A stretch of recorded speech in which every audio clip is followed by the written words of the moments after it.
Pretty much every single day something will happen that is completely out of our control, and this often causes us to feel really upset. But actually, what is causing us to be upset? Is it the thing that happened, or is it our resistance to it? Hey folks, it's Finn. Welcome back folks, thank you for tuning in to another one of my videos.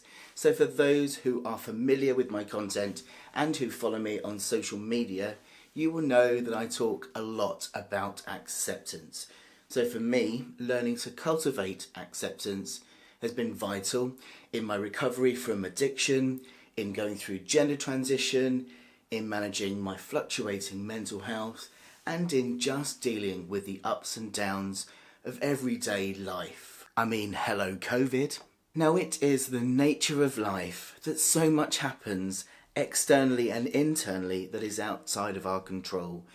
We might lose a loved one, we might split up with a partner, somebody might say something to upset us, we might have a mental health condition that affects our mood, we might have a health condition that affects our body. Just the ups and downs of daily life, even now in the middle of this COVID-19 pandemic, there is so much that is completely out of our control in external events and our internal worlds. But whilst we might not be able to control these events, we can control how we respond to them. And one of the ways to do that is to learn how to cultivate and practice acceptance of the things we can't change. So, in today's video, I want to help clear up some misconceptions of acceptance. I want to talk about what acceptance isn't and what acceptance is. I also want to share some examples of the benefits of acceptance, using some examples from my own life. And towards the end of this video, I'm going to share some tips and advice on how you can start to develop acceptance for yourself, to build an acceptance muscle and use its benefits in your daily life. But before we get stuck in, for anyone who is new, a very, very big welcome. My name is Finn and I share my life in recovery as a transgender gay man. So on this channel you'll find lots of first-hand accounts of addiction, recovery, gender transition, mental health, self-development, loads of really honest, inspiring accounts. So if you want more of that, don't forget to hit the subscribe button and to tick the notification bell, then you'll be notified of all of the regular Finnstallments. So let's first look at what acceptance means. And it might be helpful to think about acceptance as its opposite, as resistance, and also to think about what acceptance isn't. So when we're talking about accepting things we can't change, what we're doing is we're moving from resistance to acceptance. And often when people hear this, it conjures up images then if you're not fighting whatever's happened, you're somehow surrendering and giving in, and it's a very passive, just allowing whatever's happened to have happened, and that we just have to put up with whatever's happened. But it is far from that.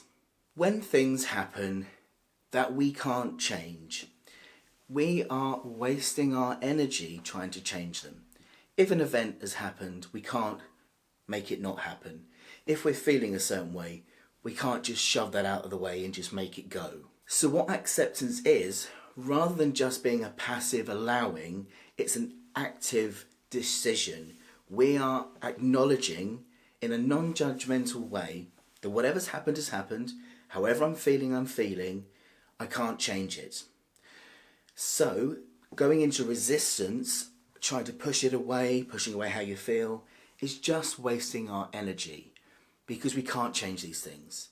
So rather than then just saying I give up, what you're actually doing is stepping forward with a new way of thinking, of accepting and allowing whatever has happened, but just allowing it in a non-judgmental space to be as it is. But I hear you say, what has happened to me, Finn, is really unfair. How can I just let it be? And you would be right. Whatever has happened is unfair.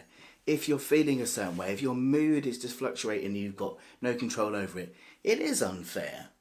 But are we actually serving ourselves by putting so much energy into trying to stop feeling that way? Or would our energy be better spent elsewhere? And this brings me to the benefits of acceptance. One of the biggest benefits of acceptance is it actually empowers us to take action.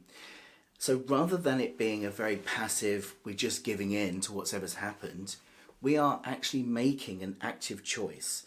Rather than being battered by the winds of our internal emotions or reliving in our head whatever's happened, we are stopping, taking a step back, and then choosing how we respond. And if it is something we genuinely cannot change, then our choice just to accept that it is how it is gives us our power back. Are you with me? And in a similar way, acceptance helps us to know what to do next. For example, with my drinking history, for years and years and years, I knew I had a problem, but I would always try to change my drinking habits, to change what I drank, to change the people I drank with. All of these things kept me in denial. All of these kept me in active resistance. All of these things kept me poorly. It wasn't until I realised that regardless of what I did, alcohol was bad for me. It led me down difficult paths. Until I accepted that, I couldn't do anything. Once I accepted that no matter what I did, alcohol ruined my life, it enabled me then to go, okay, I'm now accepting it is what it is. What can I do differently? So acceptance isn't a quick fix. It doesn't magically make everything go away. But what it does is it helps us to stop adding additional issues to it. It helps us to stop and be able to take stock of the situation and to look honestly at what's going on in our lives, outwardly and inwardly. It helps us develop more self-awareness, some more resilience, the ability to be able to embrace and put change into action. And it ultimately improves our mental health, because when we're constantly stuck with living things in our head that are making us angry that have happened, that's not good for us. And this was something I had to learn through my gender transition. We are at the mercy of waiting lists which are getting longer and longer for trans people. I made a video about this a while back which I will link, but it's so vital to learn to just accept things as they are, because my getting cross at the long waiting lists, getting upset at them, weren't making the lists go any quicker. They were just making me feel awful. So in that situation, it was about accepting how it was, which then gave me more space to look at things I could do to cope in the meantime. So acceptance in this way gives us back our power. So having cleared up what acceptance is and what it isn't, and talked about some of the benefits, hopefully you can see why it is beneficial to learn acceptance in our own lives. But the question I'm always asked is, this sounds great, but how do I do it? How do I go from being in a situation that's really difficult or feelings that are really difficult into a place of acceptance? And that is a good question. So acceptance is a process of allowing. It is about stopping for a minute and just letting yourself feel however you feel, and just accepting that whatever has happened has happened. So often when we're in a pattern of denying and resisting things, we feel that if we feel them, it's going to become too much. But actually, it's often the opposite case. The constant resistance, trying to fight it, is actually what causes that overwhelmedness and the loss of energy. Actually, when we trust that we can just sit in however we feel and be okay, the more we practice doing that, the more we realise that we can be okay and that things pass. And then when we learn to drop into this space of non-judgmental accepting of whatever's going on, we find then that we've got all these additional resources. In a quieter space where we're not fighting what's happened, we can then come up with different solutions. We can look at what's happened in a more balanced way and look at, is this something I really can't change? Or is there something I can do? Or is it that I can just do something to look after myself around what's happened until I do feel better? A large part of my life now is because of acceptance. There have been many situations where I've had to practice really radical acceptance of who I am and how my life is. For example, in my mental health, I've had to accept that I have fluctuating mood, and that affects how I can develop my career, for example.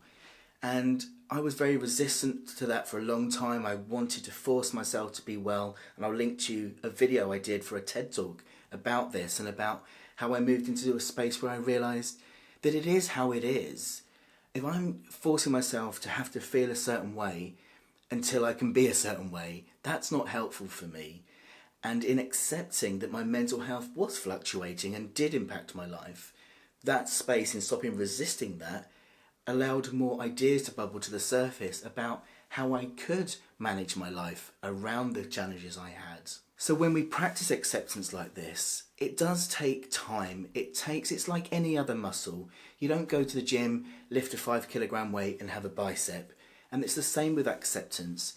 We learn to practice it.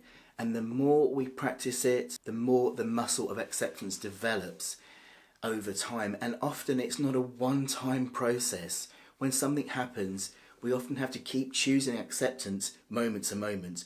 We find we accept it, 5 minutes later we're running over it in our head again, so we have to accept it again. And that's what it is. It's a constant choosing.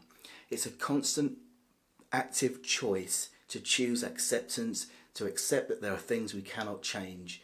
And in doing so, you find that in that space where the energy has disappeared from going elsewhere and it's internal, we can then come up with the best ideas for ourselves. One of the things that helps me the most, which I recite pretty much daily, and on bad days I can recite it hourly, is the Serenity Prayer. Now, if you're somebody that doesn't like the word God, you can remove that from it. And the Serenity Prayer is, God, grant me the serenity to accept the things I cannot change, the courage to change the things I can, and the wisdom to know the difference. And it's the wisdom part that practicing acceptance gives us.